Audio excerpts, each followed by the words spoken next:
Hello, everyone. Welcome to the show tonight. I'm Dr. Astar Bear.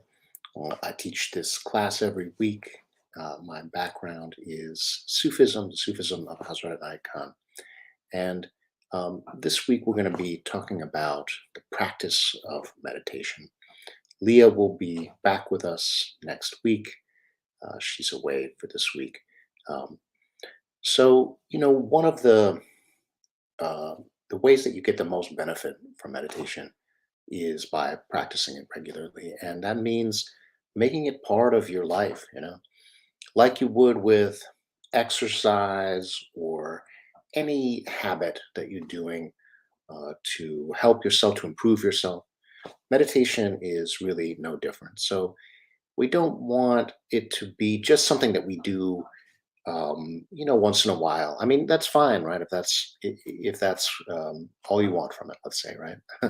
um, But if you feel the longing to really make progress in meditation or to really explore yourself, meditation is a great tool, and to really make use of it, like any tool, you got to learn how to use it, and that means trying it out. That means making it a learning process. That means setting aside some time.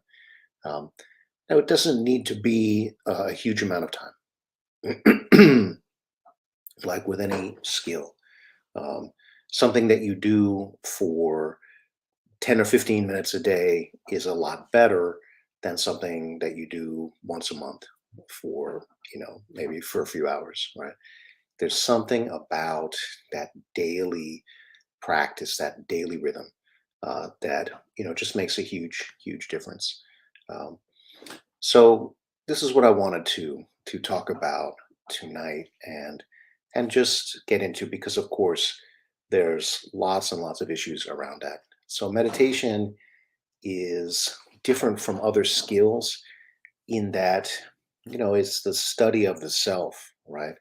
So you're going to have issues come up that don't come up with as much, let's say, with something like starting to exercise or writing every day or other things like this, right, that are in the same kind of vein of self-improvement or self-growth. um, and that's because meditation brings you face to face with yourself, face to face with your issues. uh, and that's what it's designed to do. That's what it should be doing that, right? If it's doing that, good. um, However, that's difficult, that adds to it. So one of the things that I hear a lot as a meditation teacher is, the times when I feel the most stressed, the times when I feel like I need to meditate the most are the times when I least want to, right? Um, and maybe this is true for doing anything good for yourself, because sometimes we get into kind of a negative downward cycle, Um, and so I feel bad, and then I don't do the things that I know are good for me, and so on, right? Excuse me, recovering a little bit from respiratory issue. My throat is still a little bit scratchy. Um, so meditation has this as well, right? We don't. A lot of times we resist doing that. That's true for me. I mean, I've spent many, many hours meditating, right? And I still, oh, I know I need to do it, and I don't want to do it, and that's so that might be something to just accept. Um, a peculiarity, a contradiction of the human being, perhaps, or the human condition. Um, but you might also consider that when you really, really don't want to do it, right? That that is a time that it has such immense value. Um, so you sit down anyway. Say, okay, I'm going to do 1 minute. I can do 1 minute, or I'm going to sit down and sit upright, get my posture right, and take a few breaths. We'll see what happens. Right.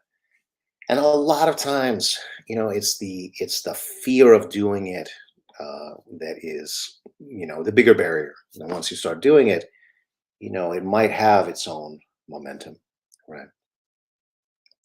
Okay, so another I'm working from a list of common questions here, and sometimes questions that I get a lot. So another one I get is um, that nothing happens when I meditate. Nothing happens.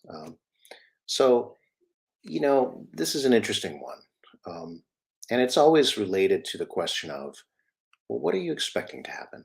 You know, what are you expecting to happen when you meditate? Um, and people tell me, no, oh, I have no expectations. Really. It's hard to do something with having no expectations. The expectations have a way of creeping in, um, and that's okay, right? But we just have to kind of recognize that.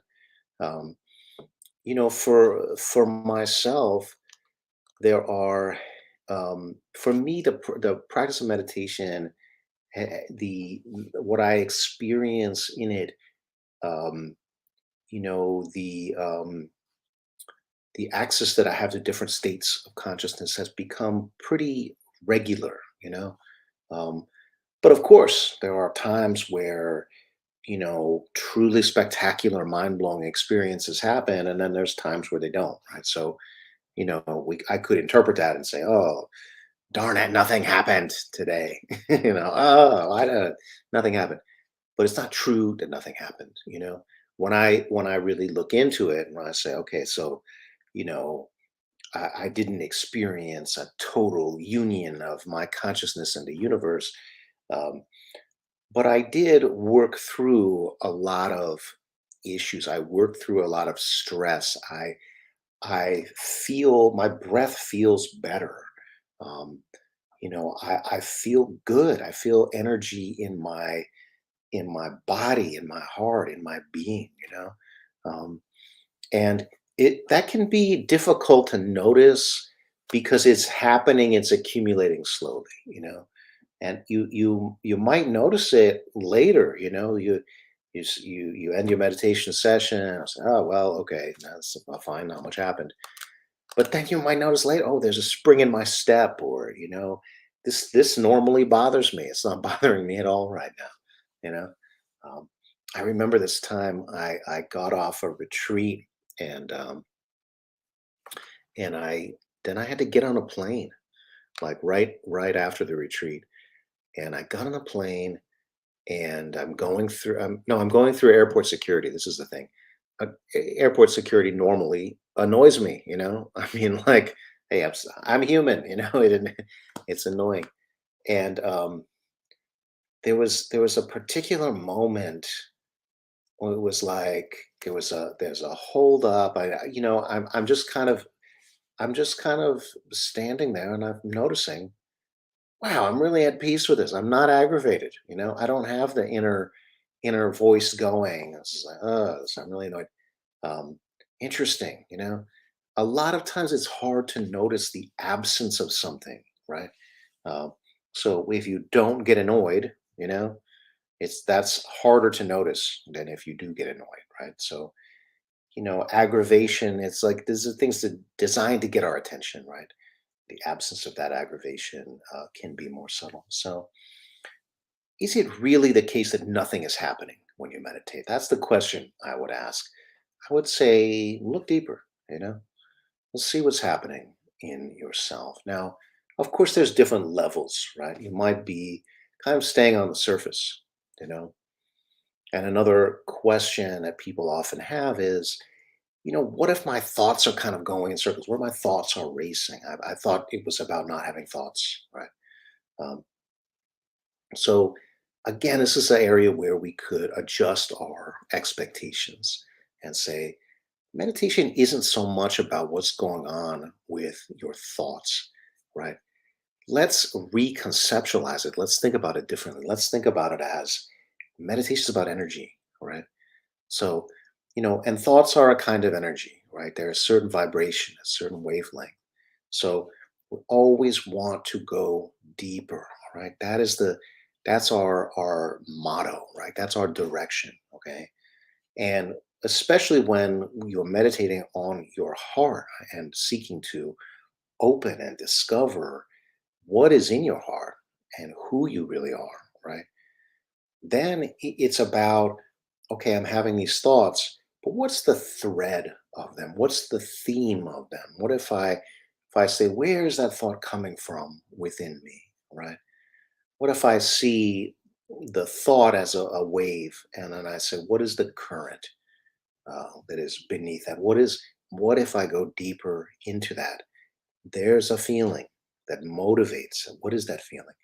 Let me experience it. Let me be open to experiencing. Maybe I don't know what it is, and I can just ask the question, and I can just say, let me be open to whatever comes. Let me go deeper. Let me not stay on the level of problem solving and figuring stuff out, right? That some of that is going to happen. That's okay, right? But when you notice that happening, and you don't say, "Oh my God, I'm doing this wrong. It's frustrating." All right, I say, "Let me just go deeper." All right. Now, the tools and techniques that that I teach really helpful for this, right? I know this because they've helped me a tremendous amount. I have a very active mind. These are things I struggle with too. Um, so when you really focus on optimizing your breath, it gives your mind something to do. All right. Now, this has got levels to it, okay? Because learning how to breathe in the manner that I teach here, okay, that is making your breath deep, slow, rhythmic, heart centered, and full, all these elements, right? This is the elements of heart rhythm meditation. That's a skill. It's a little bit like learning how to play an instrument. And you can, the reason I say it has levels because you learn how to do it, and then you start moving it to your unconscious mind, okay? Much like when you learn how to drive, right? When you first learn how to drive, driving takes all of your conscious attention. um, but when you learn how to do it, most of the functions of driving are done by your unconscious mind, right, or your subconscious. So you think about where you want to go, and of course there's plenty of times where it comes into your conscious mind, right? um, but there's lots of times where it doesn't, right? Think about a trip that you've made where parts of it you just don't remember at all, right? Because you're thinking about something else, and you're essentially driving on autopilot, right? Like that's so that happens with meditation too, right? With any breathing technique, heart rhythm meditation very much included. You can get good enough at it so that then the thoughts can come again, right? Um, so there's always going to be a training here in focusing your mind, disciplining your mind, and your mind. Hazrat Khan says, your mind is like a horse, does not want to be saddled. It's like a wild horse. You know, so it's best with something like this, where you kind of coax your mind along, right? Say, okay, come on, I've got something that's going to interest you here. you know? All right, so perhaps it's enough talk about all this, and let's try it out and see if we can experience this a little bit together. So we start by taking a good upright posture and closing your eyes and beginning to just tune into the breath.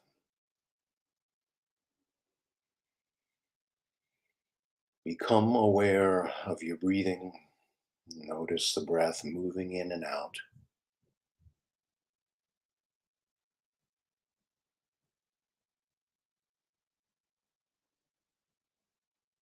You become aware of the breath. You become aware of yourself.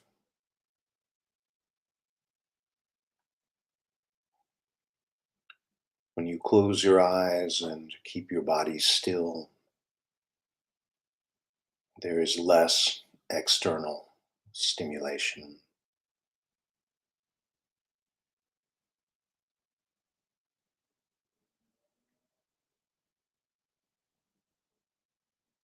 And you can focus more within, explore the inner world.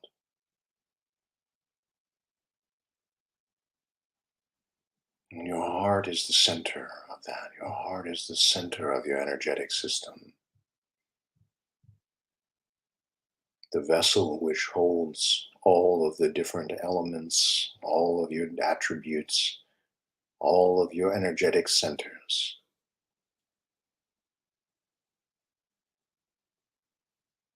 the vessel that is body, mind, emotions, spirit.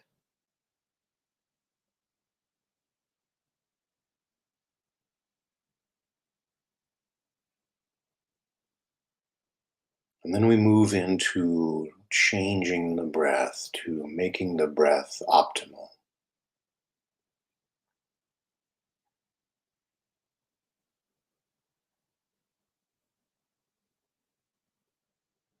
And the first step there is to move the breath deep in your body. As you breathe in, you allow your belly to expand. And as you breathe out, you bring your belly button toward your spine. So you're breathing down deep in your belly. Deep breathing or abdominal breathing.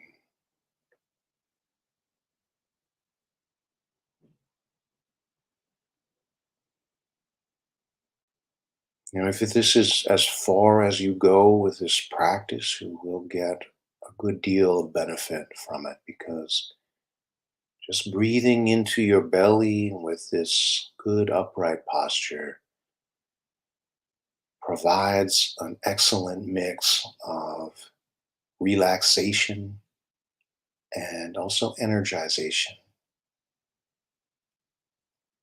Because when you sit with an upright spine and upright posture, physiologically it sends a signal that you are aware, energized, alert. This is a posture that we do when we are active. But we have the eyes closed, we're being still, we're putting our attention within, and we're breathing in and out through the belly. And this sends a signal of relaxation, engaging the parasympathetic nervous system.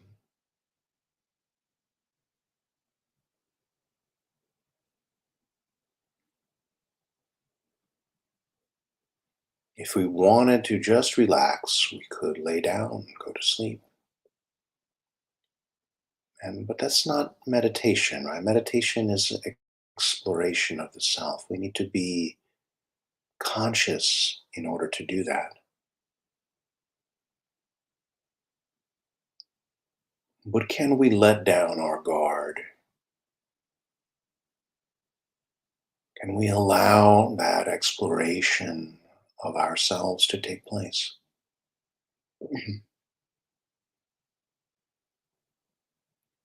Can we allow ourselves to be open, to be soft, to be vulnerable, even with ourselves?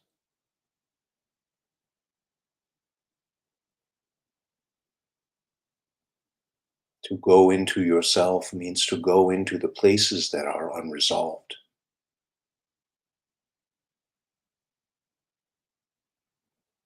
places where there's tension, contradictions, struggles within yourself.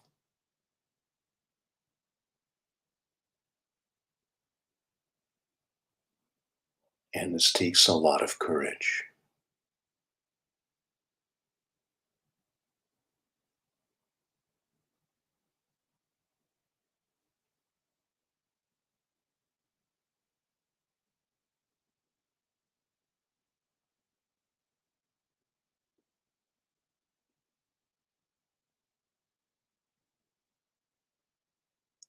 The next step in the study of the breath that we're engaging in here is to make the breath slow.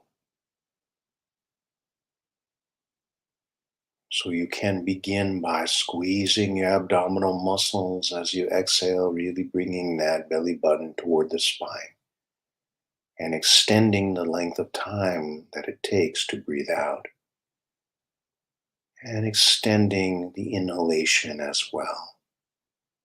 Controlling the breath, not allowing it to become jagged or irregular. You're looking for the breath to flow in and out, always flowing like a river.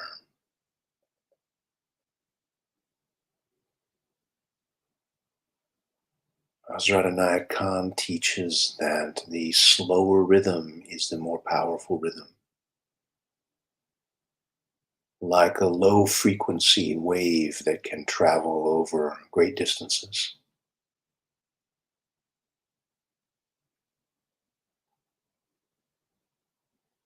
When we slow down the rhythm of the breath, we slow down every aspect of ourselves. And this is very helpful because, a lot of times our state changes so quickly. Our thoughts change so quickly. We hardly have time to know where we are.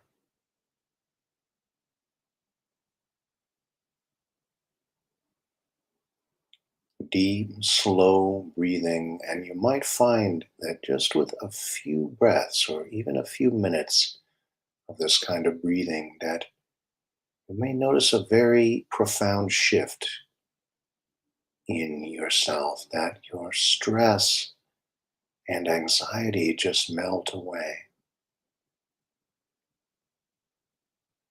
or at the very least are reduced.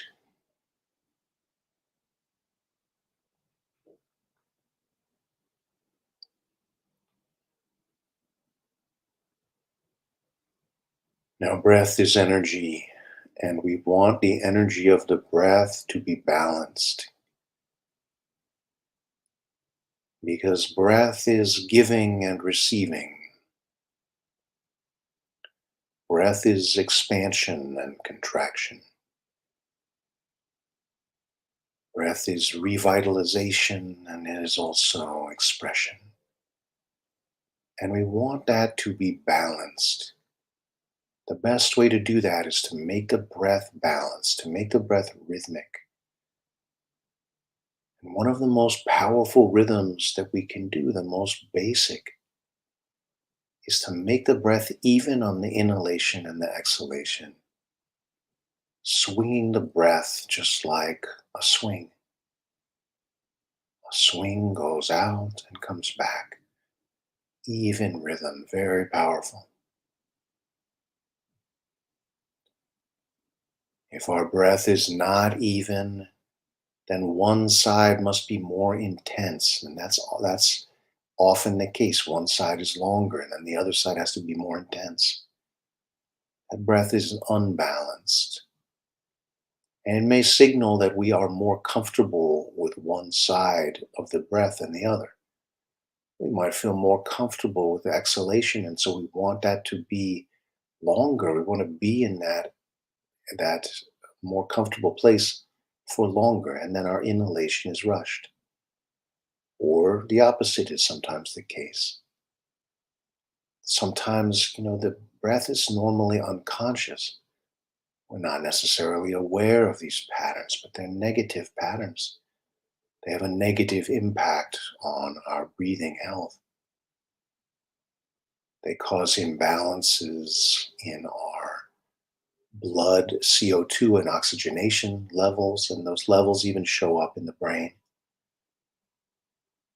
Rhythmic breathing gives us the proper balance, the proper blood CO2 level, and optimizes our health in this way. How do we make the breath rhythmic? It might happen if you simply sit for a while. And so some methods of meditation don't really focus a whole lot on the rhythmic breath. Their thinking is if you just sit long enough, this will happen on its own. It's the body's natural rhythm. And that is probably true, but I think it is better to just create this rhythm right away. It's certainly better if you don't have all day, if you're not, making the practice of meditation the only thing you're doing in that day. Make your breath rhythmic right away. Give yourself that power, that sustenance. Now, we would also like the breath to be heart centered, to energize your heart, to focus your breath on the core of your being. And we can do both of these with the same technique, and that is to tune into the heartbeat and have the same number of beats on the inhalation as you do on the exhalation.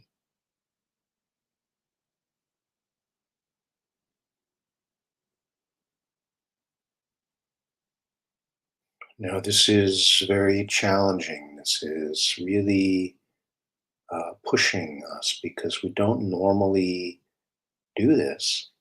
We don't normally count our heartbeats, even if we can feel it. And for many of us, feeling the heartbeat is not a normal thing. And many people cannot feel their heartbeat at all. And that is common. I have noticed in teaching this to many, many people over the years that about half can feel the heartbeat right away, and the other half cannot.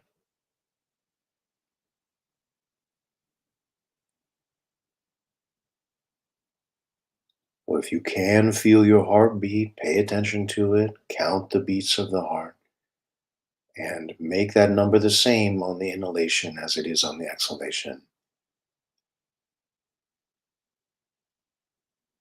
And if you feel drawn to make this practice your own, to really learn it and practice it, I would like you to get to the point where you can do 8 beats in, 8 beats out.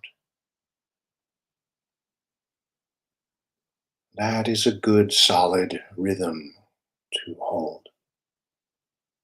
There may be times where you do more.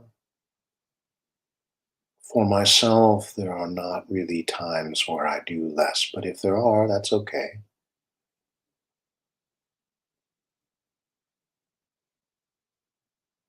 And of course, if you're just starting out, you do the rhythm that you feel you can do.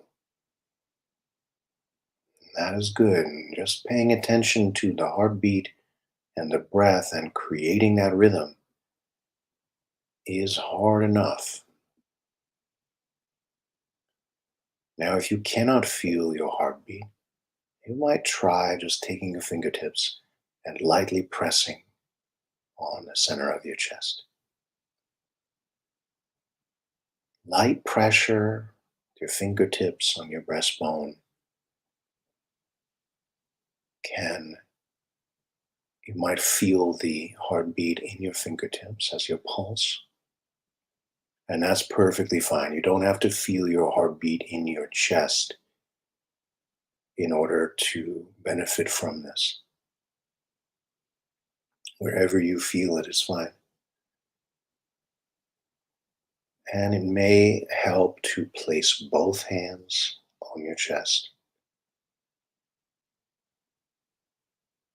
You might feel it that way better.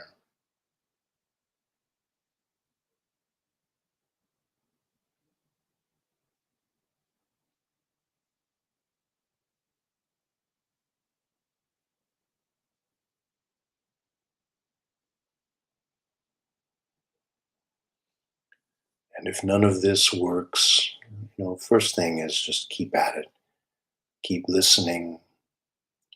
Just say to yourself, I'm open to feeling my heartbeat now. But if all else fails, you can just imagine what you think it might be and create that rhythm for yourself internally. Do the best that you can. It's probably not far off.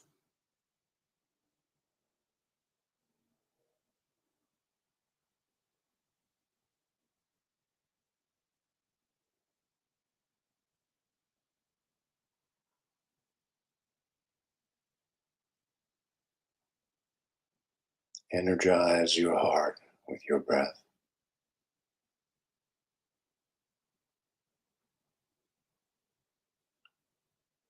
I have taught meditation to children And children are quite good at feeling the heartbeat, is what I've noticed. I have not seen children who cannot do this.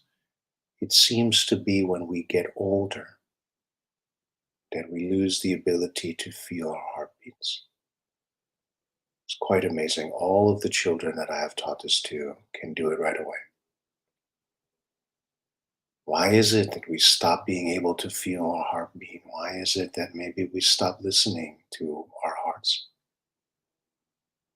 That instead we do as we're told.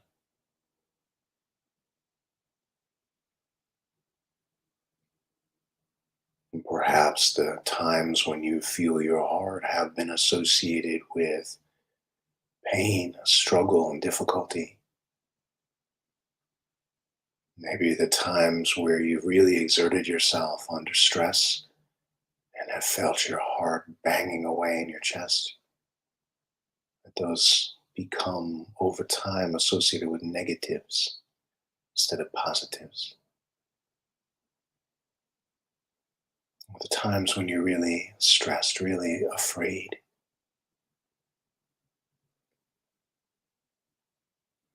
So it can take time to retune that. It can take time to say to yourself, say to your body, it's okay feeling my heart beating, tuning myself to those beats can be very good, can be very healing. You know, the beating of your heart has an incredible rhythm, it has an incredible language of its own. Your heart is continuously figuring out, should I speed up or slow down? And your heart, your physical heart, actually has neural cells in it. It has brain cells. Not as many as your brain, of course, which has, billions of cells, but your heart has about 40,000 of these brain cells. So quite remarkable because your heart needs to know, do I slow down, preserve myself, relax, or do I speed up so I can meet the challenges, so that I can fight, so that I can flee, so that I can marshal my energetic resources to meet whatever challenge?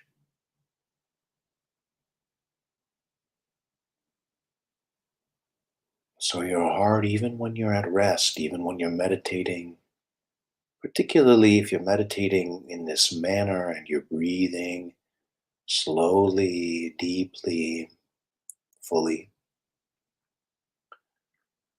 your heart rate will speed up and slow down in a regular pattern.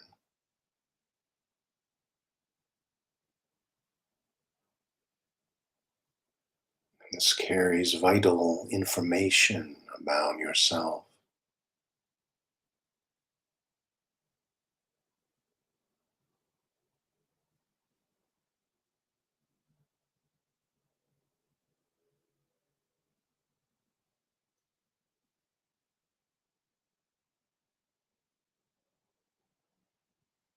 The final step is to work on making the breath full.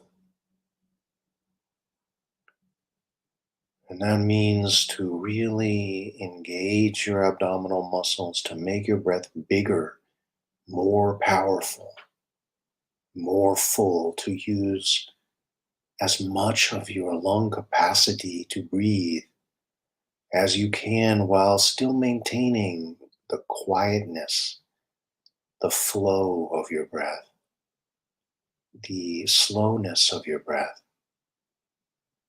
while keeping your breath silent.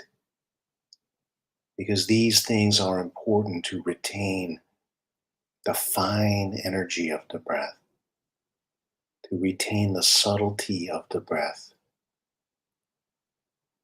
Your breath is noisy, short, and fast. It lacks subtlety. And normally, power and subtlety do not go together. But we are training ourselves to have both. So, the full breath, you begin by really squeezing the abdominal muscles as you breathe out and being very determined, bringing that belly button toward the spine, squeezing out the breath much more than you have been thus far. And then as you breathe in, you control the inhalation. Don't let the breath just rush in when you really breathe out. As much as you can, the breath is going to want to just rush in. Don't allow that. Keep it smooth, right? Control your abdominal muscles. Don't stop controlling it just because you start breathing in. You have to keep that tension and only allow the breath to come in at the proper pace. Don't just relax and let it all come in, right?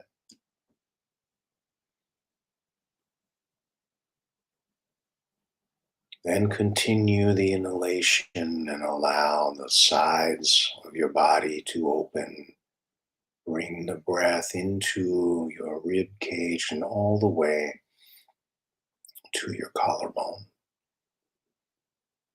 So now you are not just doing deep abdominal breathing, but you are also finishing the breath, completing the breath by bringing the breath into the chest. This is called thoracic breathing. So the full breath is a combination. You're breathing in your belly, yes, and then into your chest. And really feeling that stretch. When you really take a very full breath, you should feel it stretching you at the top of the inhalation. And you should feel that contraction as you breathe all the way out. The breath empties from your chest first. And as you continue to squeeze the abdominal muscles, you empty your belly and really go further than you think you can.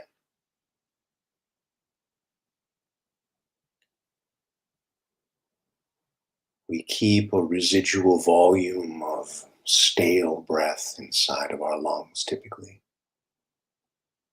Try to breathe as much as that out as you can so that you can take in a new breath, new energy, new life.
Now, if you have been practicing with me for some time, if this has become a standard for you, if you can do this, you might try, instead of counting, you might try using a phrase and allowing your breath, the rhythm of your breath, and the time there, the rhythm to be kept by a phrase rather than numbers.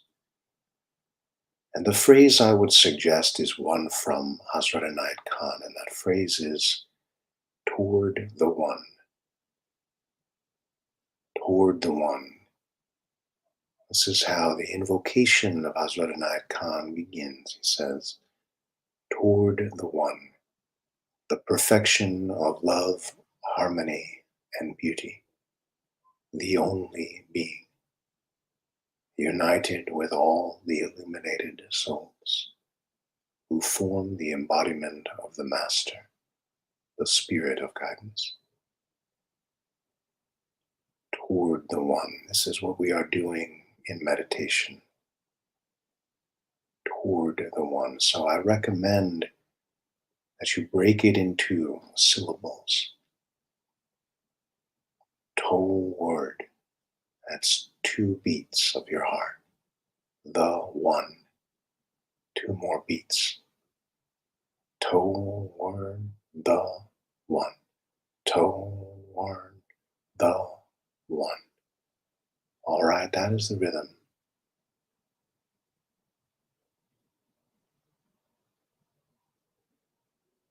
If you like it better, you could do it in 2 beats. Leave out some of the syllables. Toward the One. Toward the One. Toward the One. Like this. Placing a phrase on your breath is kind of an art, and you have to see what feels right for you.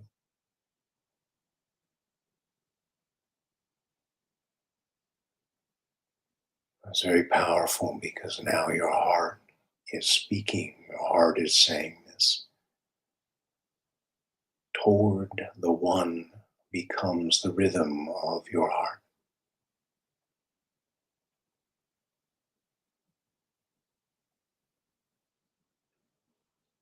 You may notice that you start off saying this to your heart, but over time you begin to lose track of who is saying it. Is it your heart saying it to you, or you saying it to your heart, or both?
Now let's introduce a holding of the breath into the rhythm. So breathe all the way out, and then breathe all the way in, and then hold the breath. And to begin with, you can hold the breath for whatever amount of time feels right to you. But notice how the heartbeat changes, how the experience of your heartbeat changes when you hold the breath. Now you're holding the breath with your lungs full. That's important. Only hold the breath with full lungs. And you breathe out, breathe in, and hold the breath again.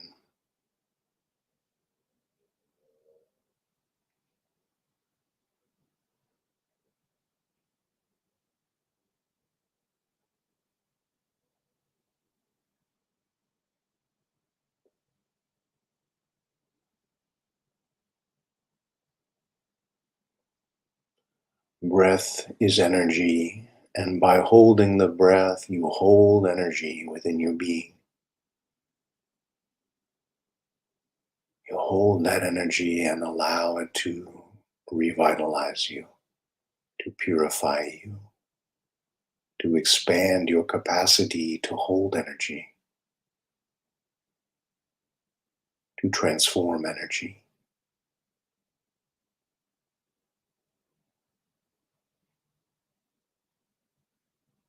Life gives us experiences, and all those are energy. But it is on us to fashion that in the way that we see fit, in a way that is consistent with our ideals, with who we really are, with our purpose in life, with our highest self. And that may mean at times that you cannot just give back whatever it is you get. Oh, someone's rude to me, let me give it back. Not necessarily, no. There will be times where you need to take in energy, hold it, and transform it. To choose how you express that energy, to choose in what manner, in what time, in what place do you express that energy, to respond rather than react. One of the most powerful, energetic ways to learn how to do this is actually to learn to hold the breath in meditation. It is a fundamental method of gaining self control.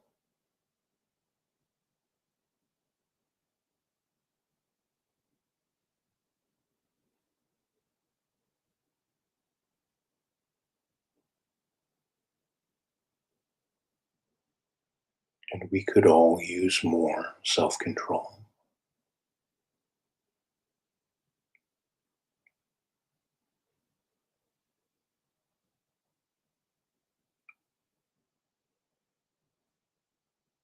All right, so when you're ready, we will end our meditation here. I hope you experienced something from that and got something from it as well. I had a couple more common questions I wanted to talk about. You have a few more minutes here. Sometimes people ask me, so if having a meditation practice is so important, how do you start it? Uh, and I would just say, you know, one thing that's really, really good is if you can have a consistent time when you meditate. That's so helpful. And I know that's difficult, right? Because a lot of us do not have very rhythmic lives, but it's good to have this. My friend Andrew's here. Good to see you. Thank you for being with me today. Um, so same time, this is so helpful because you prepare unconsciously for that. You know this is coming. So that's one thing. Also, I would really suggest setting a timer and sticking to this. I've done this a lot. I'm not telling you anything that I don't do. you know, I've done this a lot. Now, whether that timer is for 5 minutes or 10 minutes or an hour, and I've done all these. Okay, so um, try to really stick to it, and even more, try not to look at it.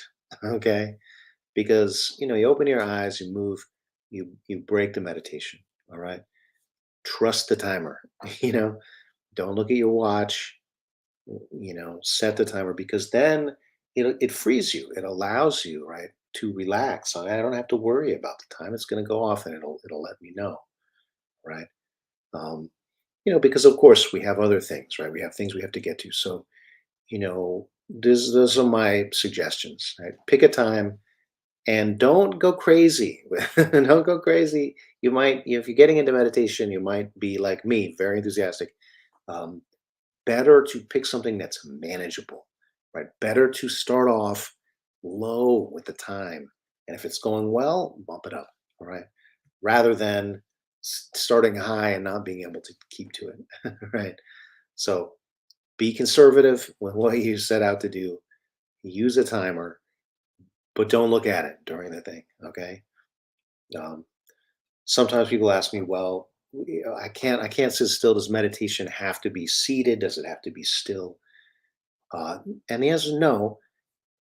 But there's a reason why so many spiritual traditions have seated meditation, have still meditation. Of course, they often also have moving meditation. There's walking meditation. There's many different activities that can go along with it. But seated meditation is very powerful. I mean, I've done lots of different kinds of movement meditation, walking meditation, tai chi, qigong, yoga.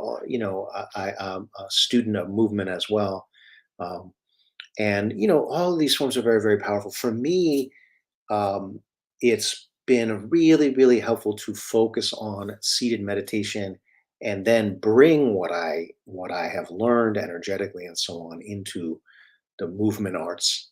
So, um, oh, my friend Akbar Qudus is here. Good to see you. Sent you an Alma timers. Oh, all right. Fantastic. I look forward to getting that. Yeah. There's a lot of great timers out there now. I've seen some really cool examples. I tend to often use my phone, which maybe isn't the best. Our phones are, another source of distraction. So it might be good to have like a dedicated timer. That's often very good. Um, so I would be the one thing I want to be cautious with about, okay, is this meditation? Is that meditation? Um, is, there is a discipline here about breath and going within, about vulnerability. And I don't want to, encourage you to not face the difficulties that have to be faced, right? With any kind of inner work, so don't baby yourself, right? Don't don't say, oh well, I'll do it this way. Oh, yeah, right. Um, don't expect it to be easy all the time, right? The things that are easy all the time don't yield as much in the way of results. That is the simple truth of the matter, right? So, you know, you have a hard time sitting still. Well, welcome to being human. You have to train yourself to sit still. That's difficult. How do you train yourself? Well, you start with a manageable goal. Say, well, I'm gonna sit still for 1 minute. Right now, even if you're terrible at sitting still, I bet you can do 1 minute. Right? That's too hard. Try 30 seconds. But then you increase it. You get to the point. Right? I remember, I studied Tai Chi very seriously for many years. And Tai Chi has a very rigorous standing meditation, and you stand with your arms out in this posture, and your arms start to shake, you'll start to sweat like crazy. It's your knees are bent, so your legs are feeling it too. And I remember I came to my teacher because I had worked my way up to standing that way for 10 minutes. And I was, oh my God, the sweat's pouring down my face. I was so proud of myself. Partly I sweat so much because of the tension, right? You have to learn how to relax into this posture, right? But my teacher was thoroughly unimpressed. I was like, oh my God, hey, he's going to be like, congratulations. He's going to be like really excited. He was very unimpressed. He was like, well, try to bump that up. Like it was so anticlimactic. And then I was like, it gave me a lot of determination. I said, okay, I'm gonna do that. I'm gonna use that. Clearly, he doesn't think that's worth anything. Even though it was right, it was an accomplishment for me. But in the grand scheme of things, right. So I worked and worked on it. Right. That's a kind of fire. that you can bring to this, um, that will help you. Okay, if you're serious about something, you don't let obstacles stop you, right? Um, you you you do it anyway. Um, all right. Thank you all so much for being with me this evening. Great to see you all. And we'll be back next week if you'd like to support the show. We've got a link to the Patreon down below. And we really appreciate everyone who has donated. Thank you so much. And Leah should be back with us next week. So that'll be great. All right. Good meditations to you all. And have a great week. See you all next week. Take care.